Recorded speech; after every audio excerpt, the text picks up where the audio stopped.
There we go. Exactly. There we go. So welcome everyone to the session about how we help like sellers on Amazon grow, specifically on like anything money related, I would say, specifically capital and capital advance, but there are other things. And today it's specifically with Tom. So for those who know the session, we always start with a fun fact about our guest before we get to know him a bit better. So this is the first part. Tom, I hope you've worked on your fun fact. I can see you're working on it. So you have 2.5 seconds on a fun fact about yourself. I was told to prepare a fun fact for myself, and I have completely forgotten to do that one. So a fun fact. Cool. This is very difficult. Can we do it at the end, and then it will give me some time? Okay, let's. So that's an unusual one. So we'll keep it. So probably the fun fact is the fact that you forget things you have to do. But yeah. Okay. For the most important webinar of the year, like I'm surprised. So anyway, that's so okay. No fun fact. That's okay. I'm doing it on purpose. Tell you a good fun fact. We would stop the webinar. We will not stop the webinar, and we'll go on. But yeah, maybe you have something to say. I'm doing it on purpose, just to make sure everyone that's tuned in at the start is going to join till the end because they're so intrigued about my fun fact. So you mean that's a marketing tactique? I can see that. Well done. Very smart. So, Tom, give us a bit more about yourself and your company in a few words before we dive into the topic. Yeah, of course. So, first of all, thanks very much for having me. Great to be back on here. Of course, to be representing Payoneer today, to discussing obviously working capital, which I'm sure we'll talk all about in today's session. But for those of you that haven't seen me or know me in the past, my name is Tom Meek, and I'm one of the partnership managers at Payoneer. So Payoneer is a market-leading payment solution provider for e-commerce and B2B businesses. And we assist sort of the making and receiving of international payments. So we are currently across over 200 countries, over 150 currencies, and have just around 5 million active account holders at the moment. So been around for a while. Me personally, I've been in different parts of the ecosystem. So I started off in sort of the accounting and tax world and worked with Jerome and e-Comas for many years now. And of course, sort of transitioned into the payment space, of course, at Payoneer. And maybe my first question would be around this, let's say your change, but beyond your personal history, is like, why do you believe, or how do you believe this Payoneer specifically, but generally this money savings, like with credit cards, with cash, with the money part, let's say, which is sometimes a difficult topic, right? Complicated. How do you think that's really important and that it will sort of shape a bit the e-commerce of the future? Or why is it so important for sellers, right? What was your motivation, and why do you believe it's so important, maybe? Yeah, so obviously there's so many different parts to the question, but I'd say sort of zooming in on the importance of having a payments provider, for example. I think just to maybe take a step back, I think it's amazing that so many sellers aren't actually aware of what they're being charged for FX. Whether that's being paid by actually getting their funds from the marketplace, or whether they're making transfers to pay VAT or pay their suppliers. It really is incredible that a lot of sellers don't know what the rate is they're being charged. And in some cases, which we'll come on to later, it can be as high as 6, 7, 8, 9% that we see. And Amazon margins or e-commerce margins generally are very small. So if we can look at saving you the odd 1, 2, 3 upwards percent, then it's obviously going to be a great saving. And I think generally speaking, it's just really important to know your flows, to be able to, like any business, to really take a deep dive into exactly what the requirements are, what the flows are, in order for you to save money and be as profitable as possible. Yeah. I feel at some extent that Amazon is generating actually a lot of costs, be it on exchange rate, be it on like sometimes refunds and where you have to fight with Amazon, a lot of things. And work for the sellers and the brands is actually to fight against Amazon, to like retain your profitability. And if I go a bit beyond, is that from my experiences, like I remember like maybe even 2-3 years ago, a lot of vendors would say, vendor is really, it's costing us a lot of money, it's too complicated. And a lot of people saying, seller is the easy route, you can go, it's no brainer. But I feel that nowadays a lot of saying, actually I'm looking at my P&L and it's not that easy, right? So you really have to fight and go into those details to make sure you're profitable, right? Definitely. Yeah, I think many years ago, as you said, it was very easy just to set up an Amazon business, and I think there's so many new tools out there which have advanced the way that sellers are, articulating around selling, which I think is good and bad. It's good because it's made it much easier. The tools, especially some of the sort of the ERP solutions that are out there, have transformed the way that sort of the larger businesses are functioning. I'd say that from a smaller businesses side, I think there's so much information and so many options now that it's also become slightly confusing as well. So I think, selling online, obviously the demand is there. No one will argue with me on that. And I think COVID has obviously accelerated that hugely. And I think it's here to stay. So I think when we review sort of the opportunity, it's very, very much still there and growing consistently, about 34% per year. And I think that in terms of, as you say, like the P&L, the review, sellers are becoming much more critical of every aspect of the ecosystem, the journey. And really, every penny you can save, every little tactic you can use when buying inventory through to your ad spend, whatever it might be, can really make that difference of what is profitable and what's not, especially when a lot of these sellers are looking to eventually exit, which has been an incredible part of what we're seeing at the moment, the rise of the aggregators, where, actually all these things make a massive difference. Yeah. Okay. How does that, and then we'll jump into Advance Capital, but how does that, like this raise of the aggregators, does that have an impact on how Payoneer is operating? Is that changing? It's like, are you working a lot with those aggregators? How does that impact you, let's say, as a external service provider? Yeah, it's interesting. I think from our side, it doesn't necessarily affect us directly.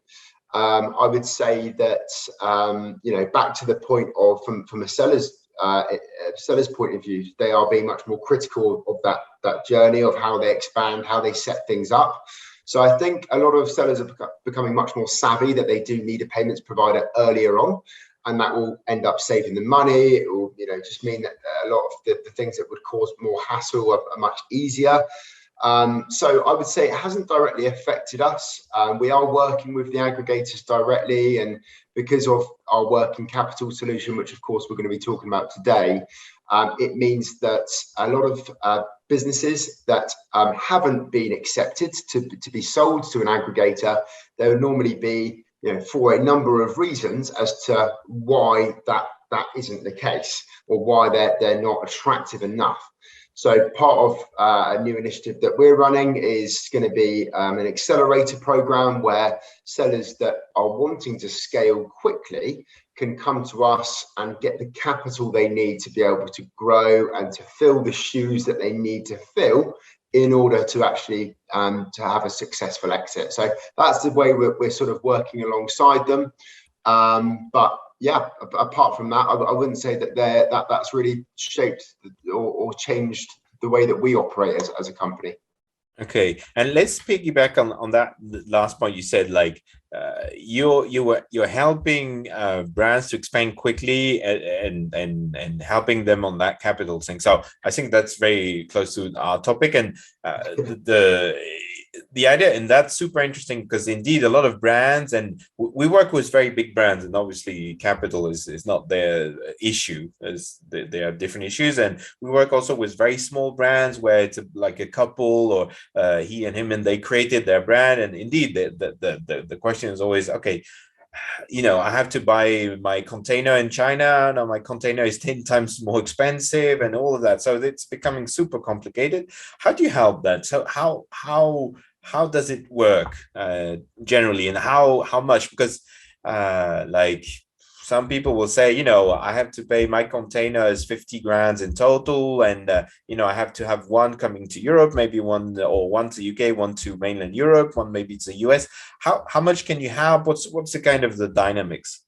Yeah, of course. So I think cash flow and the need for capital is always, or the vast majority of the time, depends on the success of any business. How much cash can you put in? Have you put too much cash into some aspects and not enough in others?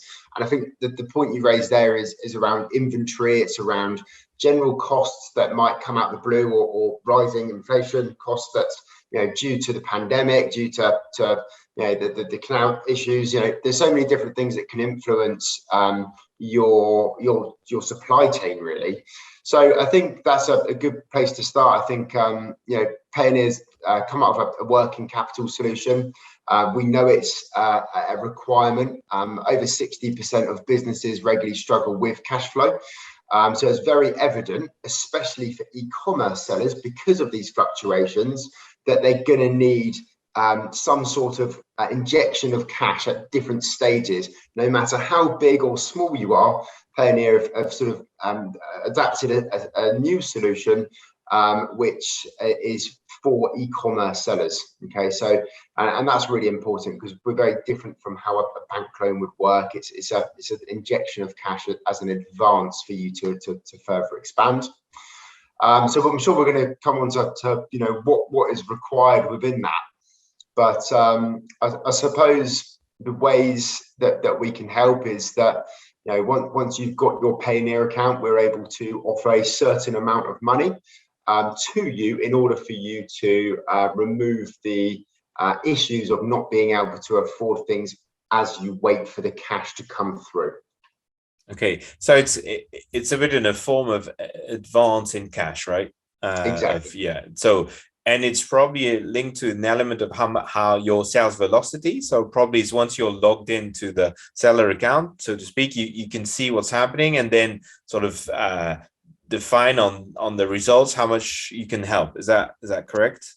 Yeah, exactly. So so any seller can use our working capital solution, providing they fit the sort of the minimum criteria, which if you're looking for working capital, you most likely would have been selling for longer than sort of 6 or 8 months. I think most people would tend to look, depending on their experience, maybe they've had other businesses, Amazon businesses in the past, but I think most sellers are well versed before they look at taking an advance with us. But we have a number of different products that are available, which are all slightly different. So happy to go through them. Maybe just before I do that, I can touch on what the other aspects would be around actually taking the advance, and sort of the USPs around that as well. Because I think that's really important as to, well, why wouldn't I take a bank loan, or why would I not go and look at another option? So I think from our side, as I said before, it is built for e-commerce sellers. Firstly, we understand that the payment cycle from Amazon isn't it's by week, twice a month. So we have to take that into consideration when we look at getting repayment. The application process is really, really quick. In fact, if you've already got a Payoneer account, you'll actually be, if you fit the criteria, you'll actually be pinged with potential offers. And those offers can be as much as 750,000. We're talking quite a substantial amount of money. But of course, that would depend on the size of the business and the monthly receivables that you have. And then we don't actually require any personal guarantee or credit checks, which is a massive thing. It doesn't affect your credit score, so it's another real added bonus. And in terms of our sort of transparency and our fee structures, it is a fixed fee. So when you enter the agreement to take a loan off or rather an advance from Payoneer, you know exactly what you're doing, and it's very clear and it's instant. So I'd say there are a few of the USPs. And back onto your question of, what do you get? How's that calculated? Well, we have like an algorithm, I suppose, internally that will calculate the amount that we can lend or the advance that we can give based on the monthly receivables. Okay. So, and could you give an example just to get, like, let's take you say the 750, so it's probably a max, so that's probably a difficult sum to raise maybe. But let's say, make it more like 100,000. As a seller, I need 100,000. What kind of like monthly sales would they need to generate that? Is that you need 200,000 a month, or is it you need 100,000 at least? Or actually, when you're doing 50,000 a month, that's okay. So what's the kind of, if you can give us I know it's an algorithm, but maybe you have some. It's fairly straightforward from our side, to be fair. So if I maybe just run through sort of what the different offers are to start off with, and then I can match that up with because it's not necessarily based on revenue. It's So we have three main products when we talk about working capital. So we have our Express offer, which is a 1 month, so a very short-term offer. Then we have our Grow, which is a 3-month product, and we have Plus, which is a 6-month product, okay, which will vary in terms of terms and repayment and so on. Of course, yeah. So if you, Jerome, were an e-commerce seller and you came to me and said, I would love a cash advance, and you were receiving, let's say, 100,000 per month, which would be lovely, then you would always start with what's called our Express offer. So in the Express offer, this is sort of like the entry level, so we can build like a rapport, I suppose, and we can get that trust and make sure that it's obviously safe for us as a company to be able to actually give you the advance, but we'd be able to offer up to 50% of your receivables. So if you're having 100,000 coming in from Amazon, for example, then we'd be able to offer you up to 50,000. Okay, and as I said, that would be instant, providing obviously you fit the criteria for that. And then the settlement period would be that we would take up to 50% of your receivables until the advance has been paid off. Okay, and there's a fixed fee for that service of 1.5%. Okay, so it's very transparent, it's very low cost, I would say, and that's where sellers start on the Express offer. And then we go over to a Grow offer, and the Grow is where we can offer up to 100%. The settlement is over 35% instead of 50%, and that's usually over a 3-month period. And of course, the fee does differ as you go up in the different products that we offer. So on this one, let me understand. So you take the sales of 3 months. Like if we take our example of 100,000 sales a month, you have 300,000 in sales from your seller account. How much loan can you get on that Grow? So on the Grow, it's still based on that 1 month on your monthly receivables, but you can get up to 100% of that. Okay, so the main difference between the Express, the Grow, and the Plus is that the Express is only up to 50%, whereas the Grow is up to 100%.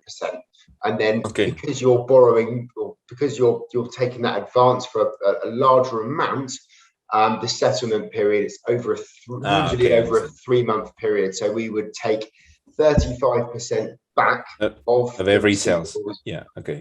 Which makes sense. That covers. And the Plus is you can go more than 100%, I suppose. Absolutely, up to 140%. Okay, so a lot of sellers will go between a Grow and a Plus, and I think it's quite when sellers get used to it, they just love it. The amount of people I speak to that started on the Express, then Grow, and I think what's the actual need for it. I think it's really important to highlight. We talked about looking at diversifying into new markets, new product ranges. Obviously, investing in inventory is absolutely essential for peak seasons as well. So Q4, for example, we've got you've got Prime Day, Christmas, Halloween, all of the different peak sales periods that you can expect. You really don't want to run out of stock. It will affect your API scores. It will affect your general Amazon rating, as I'm sure you could provide more info on. So yeah, it's really important to know, and I suppose that injection of cash at a very low rate, very transparent and very quick, can be the difference to a seller scaling very quickly and having to wait for funds. Because I think when we talk about e-commerce, from the day I buy inventory today to when I actually get paid from Amazon, on average, I would say is anywhere between 3 and 6 months. And not all sellers have the resources or the funds to be able to see that through and have a constant injection of cash. Yeah, and like, do you have a say on how this money is used? Like, is it on advertising specifically? Can it be on product sourcing, or like you don't get into what it's used for? Yeah, I don't believe that there is any sort of set criteria for it. So yeah, I think it's up to the seller as to what's required. I think so. They will get the money on their bank account or their Payoneer account probably, and then they put it on their bank account, or whatever, or they pay the supplier directly for their Payoneer account. That's a concept. Yeah, basically, yeah. So it's just a straightforward advance. And can you use your Payoneer payment means like credit card also to pay, for example, advertising on your so you can, so it's completely transparent. You can use it as a bank or have the bank number to receive the money from the different currencies, and you can also use a credit card to do the advertising, right? Exactly, yeah. So a fairly new product of ours is our new commercial card. Which allows sellers to use that balance, I suppose, in favourable exchange rates and have a balance in different currencies. So it's nice and easy to use, and it also gives them an opportunity to earn cash back on that as well. So the cashback rates do vary, but something that's extremely popular at the moment with a lot of our active users is that with the amount that they're spending on inventory or their ad spend, Facebook, Google, whatever it might be, to be able to earn, even if it's 0.5%, for example, it's still really lucrative over the course of a year. So yeah, to be able to have that cashback opportunity and also have it all under one roof within Payoneer is also part of the products that we offer. Yeah, I get that. That's pretty powerful. And I know that as a seller, we have sellers from different parts of the world, and let's say we have the example of a Swiss seller. So it's a Swiss legal entity which opened a seller account in Germany, for example. The system recognizes the seller is Swiss. So although the seller has a Euro bank account, the system pays the seller in Swiss francs because he decides that the seller is based and located in Switzerland, so he should be paid in Switzerland. So they sort of force, and they were sending sort of Swiss francs to Euro bank account, so there was a double exchange. It's like, when you're using Payoneer, does the system recognize that they can pay you in the currency you want, or how have you seen these kind of issues? So it's a very specific question, but yeah, I think I understand where you're going with it. I think maybe just to give a bit of context from Payoneer's point of view on that scenario, I would say that it's extremely evident that a lot of sellers don't actually realize what Amazon charge when they actually disperse your funds to you.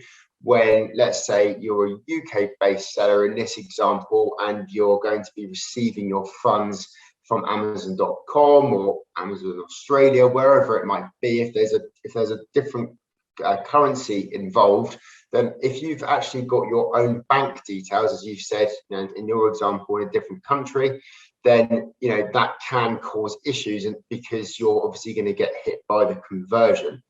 Now, typically, Amazon do charge.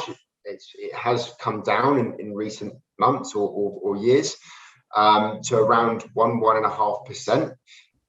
In most cases, it's 1.5%, and previously to that was quite a bit higher, which sellers weren't really that used to, or they just didn't really question it. And that's sort of a really important aspect, because the idea of having a Payoneer account, it allows you to have many different local bank accounts. So you would have a USD account, a Euro account, a GBP account, and the list goes on. So we cover all of the Amazon marketplace and the relevant currencies. So the reason that that's a benefit is so that when you connect your store with your bank account, you're getting paid as a local transfer, so from euro to euro or USD to USD, instead of letting Amazon do the conversion for you to your home bank account. So hopefully that makes sense. Is that and that makes totally sense. The things we had seen also, like a seller in Europe having an account, a seller account, or the seller account in Europe, but also an entity in the UK. They would put their bank account, their GBP bank account based in Europe, basically, for example, from their own bank. But Amazon would still consider that it's a French, German company. So they would still remit the payments from the sales from the UK, but in euro, because the system automatically says this is a European company and this is they're getting, so this is done automatically. So for the sellers who hear that and I've seen sellers, like I said, giving a GBP bank account, and then Amazon was paying in euro on the GBP account. And so there was a double exchange rate. And do you know about that? And do you know if there's a trick about how to, because typically if it's a typical bank, the system still wants to pay in the currency where the company is based, probably because they're interested in charging exchange rates. Is there something which can force that? Because the idea of Payoneer is having all those different countries. So how do you make this, push the system to make sure that they pay you in each local currency? Is there a way, or? Yeah, so not so much directly in that sense, but of course we are dealing with millions of sellers that are in a position that their home bank account is not in the currency that it needs to be. So for them to update that, it is very, very simple to upload or to change your banking receiving account. So on that side, I don't know how that would reflect on the exact use case that you're providing now. But from my understanding with how the Amazon system works, if you're to update your settings to having a local receiving account issued within the country that it needs to be issued in with the same currency, then I'm sure that would be recognized. But happy to, if there are any specific cases. It probably comes to the location of the bank. So if it's a European bank with another currency, he will still. So, but that's probably a question we could, if anybody's got any question, Tom or myself will be happy to follow on that. But now, if we go back to that capital, what are the most use cases do you see from the customers? How do you see they've been using it the most successful way? Let's say. Yeah, so I touched on a few of the most, I suppose the most frequent ways that sellers are looking to expand. So I would say that the vast majority of sellers are looking to increase the amount of inventory that they can buy. I think there's a number of reasons for that. So the main one is obviously so they don't run out of stock, of course, and preparing for peak seasons. But the other thing is obviously the negotiation power of higher volumes is also quite an attractive proposal for manufacturers. So instead of ordering 10 units, if you can order 10,000, then you're going to be getting the price down. You might even be able to negotiate sort of different terms with your supplier in the way that instead of paying 50% down, you might be able to pay 30% down, which of course all helps in terms of cash flow. All helps with your cash flow. And it depends on the sales cycle as well. If you've got a really short sales cycle, then that may not be as important. But for sellers, generally speaking, with shipping and the disruptions, people have had a really long wait for cash. So those sorts of things can work well. I would say that a lot of sellers have also found it extremely useful to be able to invest in new marketplaces and also just expanding to new geographies. I think that as we've discussed countless times, Jerome, when you look at how a seller transforms or diversifies into a new market, it does take a lot. There's some simple steps and fundamental steps that you need to take to be able to do it successfully, but it does come at a cost. And not all sellers have the financial backing to be able to just go and do it properly. So the difference between a really successful expansion and an expansion, I think, is quite a lot. So, as someone like yourselves, for example, if you want to use someone like e-Commerce and fully account manage, you want to do all of your translations in the localized language, and you want to do all of the A plus and everything that's required to make a really successful launch, then you might need an injection of cash there as well. So I suppose it's identifying the opportunity and then investing in the right areas. So I would say they're the two most common. Trying to think of any others. I suppose diversifying product range and expanding the business further is what's important. Okay, cool. So if anyone's got any questions, please do post on the Q&A. We'll be answering those questions as we go. I got still a few, and I had a couple of people contact me before who could not join with some of their questions. So one of them is when, at what point, or what turnover, minimum turnover should people start to look at it? Like, because you've got this 50% rule, or obviously someone who's doing 6,000 a month won't get much out of it. So it's like, what's your rule of thumb? Where do you think you start to say, okay, makes sense, doesn't make sense? Do you have Yeah, I mean, from my side, there's no right or wrong as to when the right time is for that business. I suppose it very much depends on the individual, how experienced they are. Maybe they've sold a couple of Amazon businesses already, and they're just, their turnover is very little, but they know exactly how to launch into new markets. So perhaps that might be a different reasoning. But I'd say, generally speaking, sellers that are turning over probably, I'd say 10, 15, 20,000 upwards per month would be sort of a lower level, and perhaps the sales team internally might not necessarily agree with that. But I suppose it just depends on the right time for you, and what that advance means to you as a business and what doors it opens. If you can negotiate down on your inventory and you can really I suppose streamline your processes with an extra 10, 15, 20,000, then great.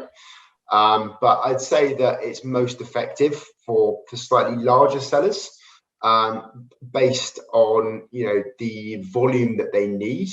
And the express offer is very much an entry level. Most sellers that are taking an advance want much more. So they're wanting sort of a couple of 100,000 and upwards of that, because the more money they can get their hands on, the more they can do. And I think that's really what the offer allows people to do. It's really unlocking those doors to further expansion. Yeah, I feel there's always this thing about the million a year, and it could be 800 to a million. 1.2 is like the point where you can start to do things, invest, look at an agency, because below that it's like the amount of money you're making is just too small. So you have to build yourself, or find maybe some freelancers and stuff to get to that point, and then build on further. And to the point of aggregators also, sometimes they will look at brands which are sufficiently advanced, so that there's a proof of concept, so to speak. So you need to create that proof of concept, and it's probably baby step. And to your point, for me, it's like about, I think you said something very valid. It's when you look at basically your KPIs, let's say, and say, oh, where am I good? Like, is my conversion rate good? Like, are the fundamentals good? And then what's missing, you need to invest on. And that's probably where you need to know why you need the money, or where you want to invest it. So I think that's very smart. Most of the time is like strategy and having a clear idea of what you want to create is super important, because the money can fly. Yeah? Like if you don't make the best use, because you need to be really focused, right? Yeah, absolutely. I think that there's certainly a lot of things to consider when you're selling online, and I think it's very easy not to pull apart the whole process and really go into detail on every part of the supply chain through to the sale. Yeah, I mean, from dealing with sellers, as I said at the start, for many years, it really is incredible how many sellers don't know what they're being charged or how it's being converted. And I think the other aspect to mention is that, when you get paid from the marketplace, there is a conversion in some cases, okay, the majority. But what happens then when you want to pay your supplier in USD, but you've just converted your funds back to euro? Well, you use your bank to make an international wire transfer over to USD for your supplier in China. And the banks are then charging anywhere from my experience, anywhere from 4 to 5 to 6% in some cases. So it really is incredible when you actually pick apart the payment flows from that whole process, from buying to selling to paying your suppliers to paying your VAT. If you're not being smart about it and you don't have a provider like Payoneer to be able to do that at much more favorable exchange rates, then you're losing out on a huge part of the margin. And it's really, really simple. We don't charge anything to set up an account. You're able to have all your local receiving accounts for free. Yes, we still charge, but we charge much, much less than what you would be charged otherwise. And that will depend on the volumes of the business, whether it's all cross-border, whether it's same currency, and what they're looking to get out of their Payoneer account. Okay, very insightful. Now, another question is, if we compare to what's on the market, like you've got other suppliers in that area which are very Amazon specific, but if we also look at a broader scope, like TransferWise is a very well-known tool, for example, to do transfers and to have lower fees. How do you address that first on like the direct competitive landscape of why Payoneer makes sense, and to the wider also to the other tools, right, of transfers and stuff like that? Because as soon as you're in Europe and the US, of course, as you said, you have to pay things in USD, and you've got in euro and in GBPs, and that all starts to get complicated. So what's your take on that? Yeah, of course. Yeah, I mean, of course, there's other competitors within the space. I'd say that in terms of where we're sort of the market leader, so to say, I think we've built a very strong reputation around Payoneer for these reasons, and the fact that that the products prove themselves, that they save a huge amount of money for sellers, and we've got the kit bag, so to say, to be able to service them in the right way. So I would say that having the resources and the tech that we have in place is definitely advanced. And I would say that when one of the most important things, of course, is not only the servicing, but it's also the fees. And a lot of other providers are very transparent, as are we to a certain extent. So I'd say that in a lot of cases we can be very, very competitive and usually do something there to better different rates and different options. But really, we'll take a deeper dive into the wider scope of services that they require. And I'd say that probably the biggest USP that we have over other providers is the scope of products and the industry that we have. So it's not just a e-wallet solution. It's not just a receiving account where you save money on the FX. We're also able to offer working capital, which others can't do. We're also able to offer the commercial card, which obviously allows you to earn off what you're spending. And I think obviously where we completed our IPO only very recently, there's a lot of new projects and new things that are going on. So there's a lot of scope to what's coming in the future, I'm sure. And I think that's only going to be improving the user experience, and to really continue to be the market leader within the space. And so thank you very much. But you're talking about the future.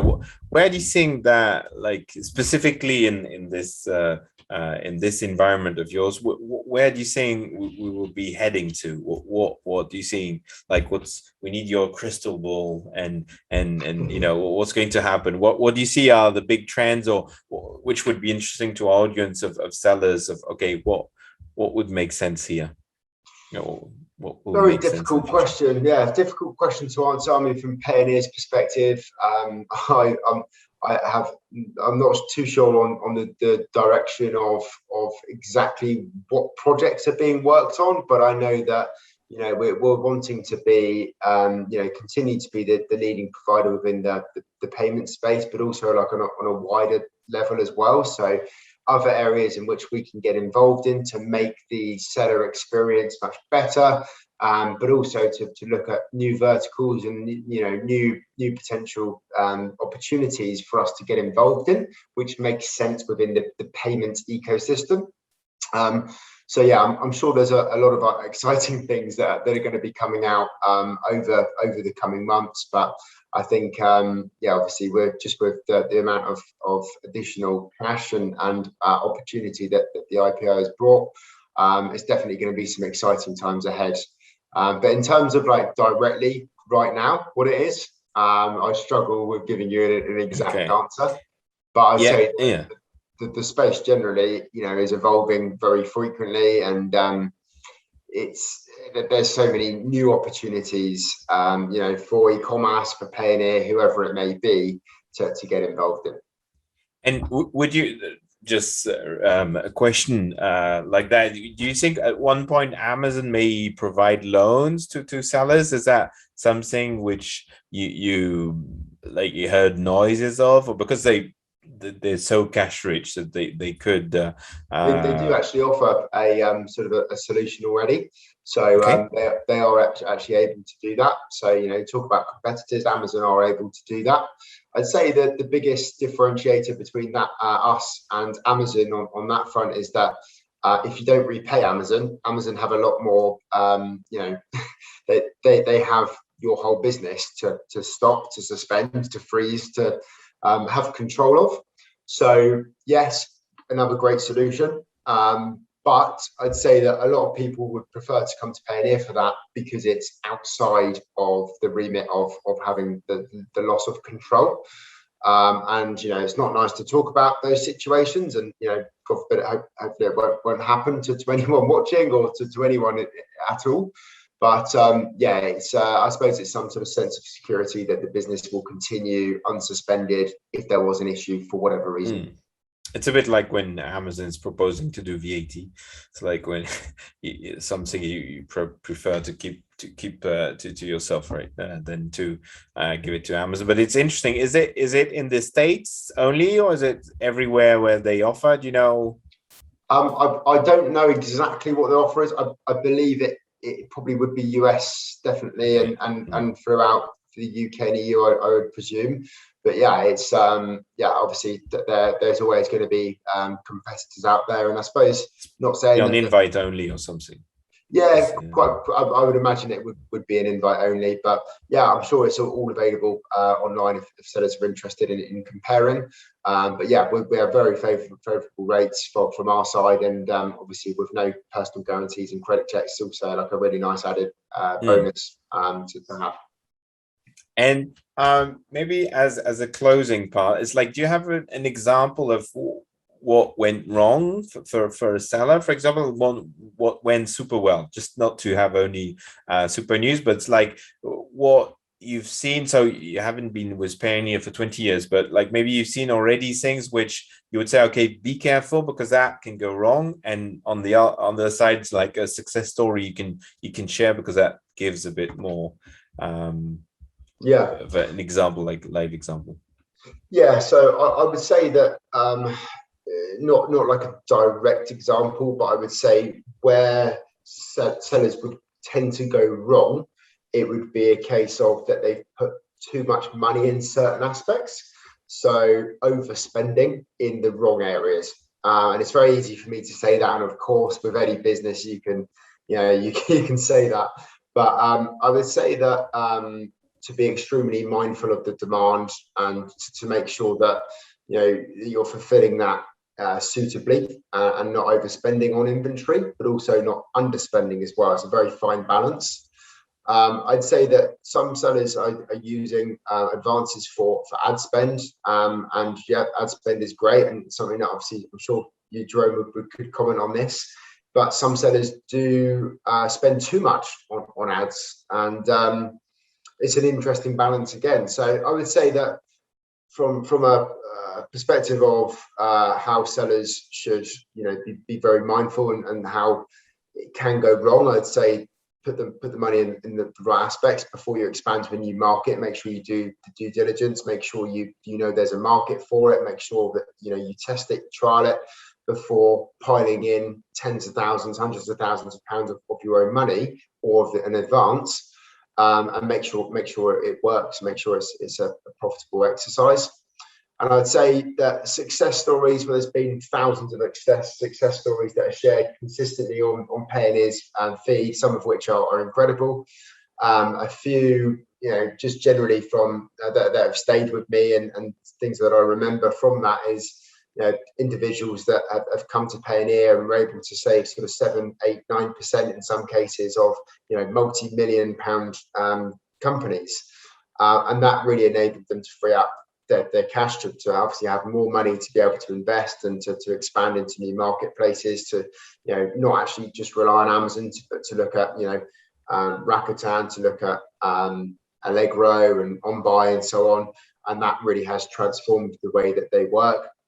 And of course, being able to get the injection of cash to be able to earn that cash back as well. So sorry, not the specific examples you were looking for, but there are so many.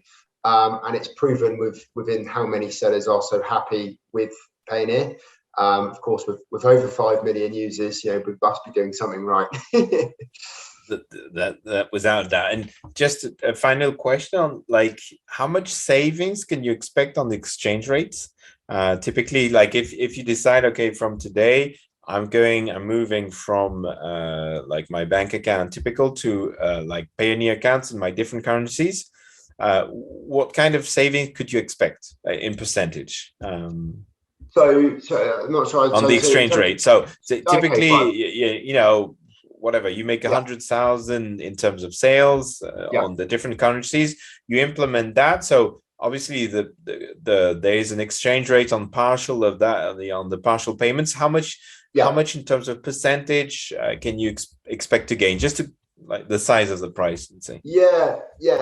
Again, depends on a number of different things, I'd say. But of course, Payoneer have extremely favourable rates over other such as banks and things.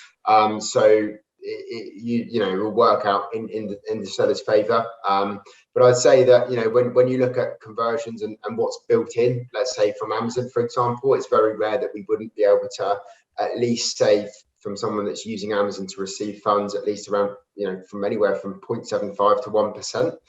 And that's obviously where they are at 1.5, you're more likely at 0.5 or 0.7, right? It depends on the seller's volume and as I said, sort of what they're looking to get out of the account, and that's sort of part of the process of being onboarded through Payoneer. But I mean, typically there are different rates that are available to Payoneer customers. But we would be on a case by case depending on the volume of the seller. But it is very much favourable. And very rare that we won't be able to sort of optimize a payment flow for a seller that is trading cross-border. In most cases, it's around 1% as a minimum. But in a lot of cases, and I'd say the majority, it can be much, much more, as we talked about, sort of the general conversions going as high as sort of 8, 9, 10% when you don't use a payments provider like Payoneer. So we can make a very large difference, when you look at that. So maybe 6, 7, 8% in some cases. Yeah, so it really makes sense if you have a multi-million business, that's probably something you will want to look at, right? Correct? Absolutely. If you don't already have it, or you think that your bank is doing what's required, please, get in touch with us, because even just have a quick conversation and to have a free account with us is very, very straightforward. Yeah, and it seems to me that the larger the company, the less it will want to use sort of service providers on their finance. It's although they should do, right? Because there's no really other ways to optimize it, rather out of having local banks in every country probably, and then reconciling it somewhere else. But the larger you are, the more meaningful it is to have it on one platform, right? Because it's a one sourcing. And I think that's a good point. That a lot of larger, when we talk about businesses turning over, let's say 100 million, for example, they become quite set in their ways. They don't like changes because it works. And I'm talking to a few companies at the moment of that volume, and it's incredible, like how, you know, they're selling globally, in many different, across many different continents and countries and currencies, and it's incredible of like the saving just from not using their bank, or the way that they're receiving their payments, not just from Amazon but also Shopify. So we can really dive into the payment flows, the movement of money from A to B, and we can just review that and say, well, you know, this is what it's charging you at the moment, this is how it's going to be. But to have it all under one platform is absolutely essential. From, you know, it's much easier to obviously manage, but also, you know, to be able to pay the tax office, pay your suppliers in network, out of network payments at much more favorable exchange rates is a no-brainer, especially where it's free to set up an account.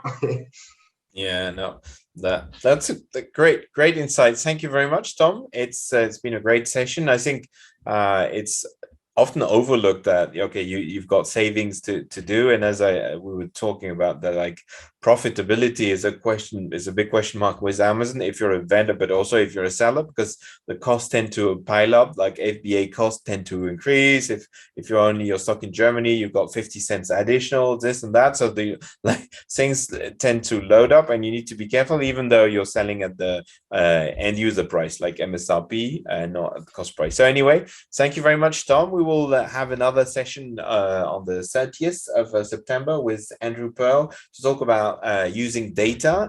He's from Profitero, and he will tell us how you can use data to leverage and grow your business. Thanks again, Tom. Thanks, everyone, and see you very soon. Thank you very much. See you later. Bye. Bye-bye.